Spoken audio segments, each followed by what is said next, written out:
Everyone and welcome to today's test paper discussion. Daily test paper number 8 आज हम लोग discuss करेंगे। तो let's start our today's session. तो पहला क्वेश्चन था आज के पेपर का कि which pair of rational numbers lies between 1/4 and 3/4। और हमारे पास में कुछ ऑप्शंस हैं। तो इसको करने का सबसे बेस्ट तरीका है कि हम लोग पहले 1/4 की वैल्यू निकाल लेते हैं। पॉइंट्स में ये वैल्यू आएगी 0.24 और 3/4 को सॉल्व करने पे मिलेगा 0.75। तो अब हमें सिर्फ इतना देखना है कि इनमें से कौन सी वैल्यू है जो इन दोनों के बीच में लाई करती है। अगर मैं फर्स्ट ऑप्शन की बात करूं तो फर्स्ट ऑप्शन में जो पहली वैल्यू है वो 0.262 हो जाएगी, क्योंकि 262 को 1000 से डिवाइड कर रहे हैं। लेकिन उसके बाद वाली वैल्यू जो है वो हो जाएगी 0.752। तो 0.25 और 0.75 के बीच में ये वैल्यू तो लाई करती है, बट ये लाई नहीं करती। तो इसीलिए ये ऑप्शन मेरा गलत आंसर है। दूसरे वाले में 252/1000 है, तो ये तो हो गया 0.252 और उसके बाद वाला हो रहा है 0.748। अब अगर मैं देखूं तो 0.252 0.25 के बाद ही आता है और 0.748 0.75 से पहले आता है। तो ये मेरा सही ऑप्शन हो सकता है, ये बिल्कुल सही है। बाकी दोनों अगर मैं चेक कर रहा हूँ यहाँ पे तो 24/100 0.24 0.25 से पहले आ जाता है, तो ये तो वैसे ही गलत हो गया, ये गलत आंसर है। और 9/40 और 31/40 तक जाने की जरूरत नहीं है, वैसे भी अगर जाते तो ये भी नहीं आता। तो इसीलिए तुम्हारा सही आंसर है बी। अब चलते हैं अगले क्वेश्चन में। अगला क्वेश्चन तुमको एक बड़ा सा एक्सप्रेशन दे रहा है 5x² + 14x + 2 पूरे का होल स्क्वायर -4x² - 5x + 7 का होल स्क्वायर। और अगर मैं इसको डिवाइड करता हूँ x² + x + 1 से, तो रिमाइंडर क्या होगा। तो पेपर में ऐसे क्वेश्चन को करने के लिए हम वैल्यू पुटिंग मेथड यूज करेंगे। x की सबसे छोटी वैल्यू ले लो 1 और उसको पूरे क्वेश्चन में पुट कर लो, सो दैट ये क्वेश्चन कन्वर्ट हो जाए नंबर के फॉर्म में।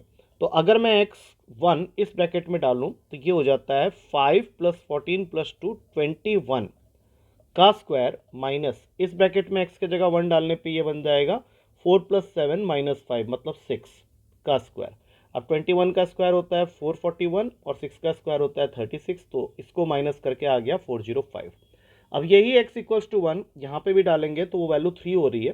तो 405 को अगर मैं 3 से डिवाइड करूंगा तो ऑब्वियस सी बात है 405 डिविजिबिलिटी रूल के हिसाब से 3 से डिविजिबल है, तो रिमाइंडर आ जाएगा 0। तो इस तरह से इस मेथड से हम लोग क्वेश्चन को बहुत जल्दी सॉल्व कर सकते हैं। अब चलते हैं अगले क्वेश्चन में। अगला क्वेश्चन कह रहा है कि 1/x what must be added to 1/x to make it equals to x। तो मैंने क्या किया 1/x के साथ में एक वैल्यू लेट कर ली a, जिसको अगर 1/x से ऐड करेंगे तो वो x देगा। तो ये a क्या है यही मुझे निकालना है। तो ये तो सिंपल है, a की वैल्यू हो जाएगी x - 1/x, एलसीएम लेंगे और आंसर आ जाएगा x² - 1 होल अपॉन में x, जो कि डी ऑप्शन में अवेलेबल है। अब चलते हैं अगले क्वेश्चन में। अगला क्वेश्चन ये बड़े से एक्सप्रेशन को सिंप्लीफाई करने के लिए बोल रहा है और यहाँ पे साफ साफ दिख रहा है कि ये पूरा question a + b × a - b के फॉर्म में लगा हुआ है, जो कि होता है a² - b²। तो यहाँ से पेयरिंग स्टार्ट करो। पहले तो इन दोनों वैल्यूज को देखते हैं। मान लेते हैं ये a है और ये b है, ये फर्स्ट वैल्यू a है, ये b है, और यही वैल्यूज यहाँ माइनस के साथ में। तो इसका मतलब हो गया कि ये वैल्यू हो जाएगी a के पावर में 1/8 का होल स्क्वायर माइनस a के पावर में -1/8 का होल स्क्वायर। तो ये हो गया a के पावर में 1/4 और ये हो गया a के पावर में -1/4। अब हम लोग अपनी तीसरा ब्रैकेट ले लेंगे, जो कि है a के पावर में 1/4 प्लस a के पावर में 1 - 1/4। अगेन सेम फॉर्मूला, यहाँ से ये बन गया a के पावर में 1/4 का स्क्वायर माइनस a के पावर में -1/4 का स्क्वायर, जो कि कट के बन जाएगा a के पावर में 1/2 माइनस a के पावर में -1/2। तो अब आखिरी वाला ब्रैकेट अगर इसके साथ में अटैच करते हैं, दैट मीन्स a के पावर में 1/2 प्लस a के पावर में -1/2। तो ऑफकोर्स इसके अंदर में भी सेम फॉर्मूला लगेगा और ये दे देगा हमें a के पावर में 1/2 का स्क्वायर माइनस a के पावर में -1/2 का स्क्वायर, जो कि फाइनली आंसर को बना रहा है a के पावर में -1, that is 1/a। I think it is available in B option. अब चलते हैं अगले क्वेश्चन में। अगला क्वेश्चन, इसमें भी अगर तुम चाहो तो वैल्यू पुटिंग लगा सकते हो। तुम्हारे पास में दो इक्वेशन है, बस इस चीज़ का ध्यान रखना कि जो भी वैल्यू तुम एक्स वाई जेड को असाइन कर रहे हो such that the sum should become 9, they are numerous, वो बहुत सारे हैं, लेकिन साथ में ये भी चेक करना पड़ेगा कि उन एक्स वाई और जेड की वजह से ये जो दूसरा इक्वेशन है जो कि कहता है X Y plus Y Z plus Z X must be 23, वो भी सेटिस्फाई होना चाहिए। तो थोड़ा सा हिट एंड ट्रायल अगर करें तो x5 y3 और z1 पे ये दोनों इक्वेशन बैलेंस हो रही है। पहले इक्वेशन को तो चेक करने की जरूरत ही नहीं है, वो तो बहुत सिंपल है। x5 y3 z1 लेने पे पहला तो सेटिस्फाई हो रहा है, दूसरे वाले को एक बार वेरीफाई कर लेते हैं, क्योंकि अगर ये वैल्यूज काम कर गए तो फिर हमें और कुछ नहीं करना पड़ेगा। तो ये हो गया 5 into 3 plus 3 into 1 plus 1 into 5। I guess this is 15, this is 3 and this is 8। तो 15 नहीं सॉरी 5, 15 प्लस 3 प्लस 5 करने पे 23 आ रहा है। अब इन्हीं वैल्यूज को यहाँ पुट कर दो। 5 का क्यूब 125, 3 का क्यूब 27, z का क्यूब मतलब 1 का cube 1 minus 3 into 5 into 3 into 1 मतलब 15, नहीं 3 इंटू 5 इंटू 3 ये तुम्हारा हो जाएगा 45। अब इन सबको ऐड कर लो एक बार, तो ये बन रहा है 152 माइनस 45 जो कि 108 ऑप्शन में अवेलेबल है। अच्छा, ये तो हुआ हमारा पहला तरीका वैल्यू पुटिंग। अब कुछ लोग बोलेंगे सर इसमें अगर नहीं आया वैल्यू दिमाग में तो क्या करें, तो फिर हमारा लिए इसके लिए फॉर्मूला होता है x cube plus y cube plus z cube minus 3xyz का। हमने फॉर्मूला पढ़ा था x plus Y plus z in the first bracket और दूसरे में x square plus Y square plus Z square minus x y minus y z minus z x. तो हमारे पास x plus Y plus z की तो value available है 9। दूसरे ब्रैकेट में x square plus Y square plus Z square ये मालूम नहीं है, लेकिन अगर मैं माइनस का साइन कॉमन ले लूँ तो X Y plus Y Z plus Z X वो हमारा 23 है। तो इसका मतलब है मुझे ये निकालना पड़ेगा, और ये निकालने के लिए हमारे पास में ये फॉर्मूला है। तो यहाँ पे इस मेथड में यही दिक्कत है कि तुम्हें सारे फॉर्मूलाज याद होने चाहिए, और इससे करोगे तो फिर ये सेम आंसर देगा। आप देखो X plus Y plus Z 9 था, 9 का स्क्वायर हो गया 81, X square plus Y square plus Z square की तो हमें तलाश है, और X Y plus Y Z plus Z X 23 है, तो ये हो गया 46। अब इसको यहाँ भेज दो तो ये 25 हो जाएगा। अब ये वैल्यू तुम यहाँ पे डालोगे 9 इंटू यहाँ से तुम्हारा X square plus Y square plus Z square 25 आ रहा है, तो ये 25 माइनस 23, तो ये भी तुमको वहीं ले जा रहा है, तुमको वही आंसर आ जाएगा वापस।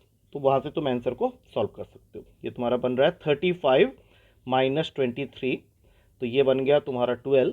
अब 9 इंटू 12 करोगे तो अगेन आंसर 108 आएगा, दैट मीन्स फर्स्ट ऑप्शन।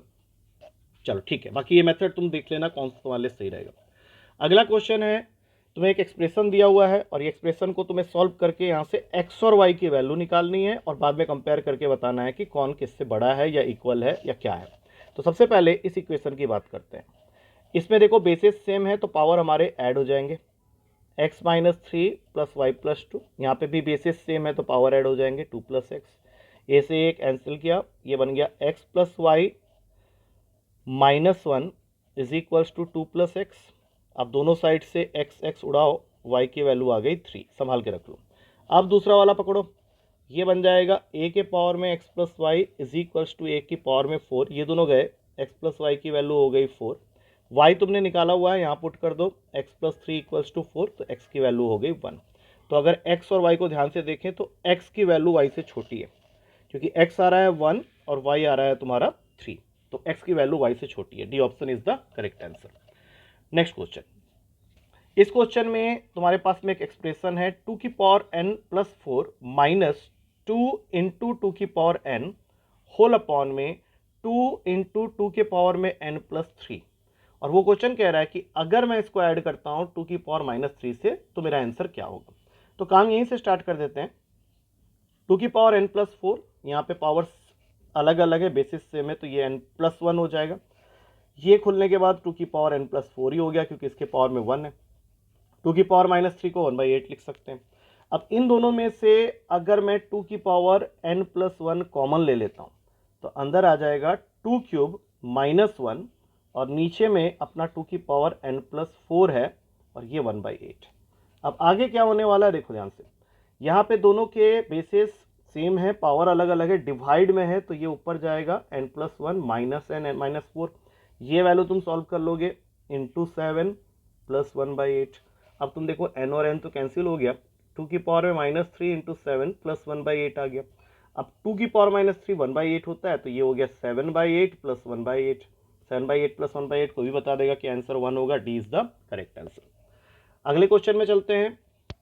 अगला क्वेश्चन सेम इसी तरीके से, पहले ओपन कर लो ब्रैकेट को, तो यहाँ पे आ जाएगा x minus 2 plus 2x plus 2, और दूसरी जगह आ जाएगा a के पावर में x minus 2 plus 1 minus x. Right hand side को भी ओपन करते हैं, यहाँ पे a6 आ जाएगा, यहाँ पे a के पावर में -1 आ जाएगा। अब तुम्हारा काम स्टार्ट होता है, देखो ध्यान से, एक्स माइनस एक्स कैंसिल, यहाँ पे बच गया ए के पावर में -1, this is A to the power of 6 plus A to the power of -1, और यहाँ से -2 + 2 कैंसिल हो गया, ये हो गया ए के पावर में 3x। अब ये दोनों कैंसिल है, अब तुम्हारे पास में खाली बच गया ए के पावर में 3x इज इक्वल्स टू ए के पावर में 6। क्वेश्चन हमें x के बारे में पूछ रहा है, ए से ए कैंसिल हुआ, 3x की वैल्यू हो गई 6, x हो गया 2, और 2 क्या है, एक पॉजिटिव इंटीजर है, तो C will be the correct answer. अब चलते हैं अगले क्वेश्चन में।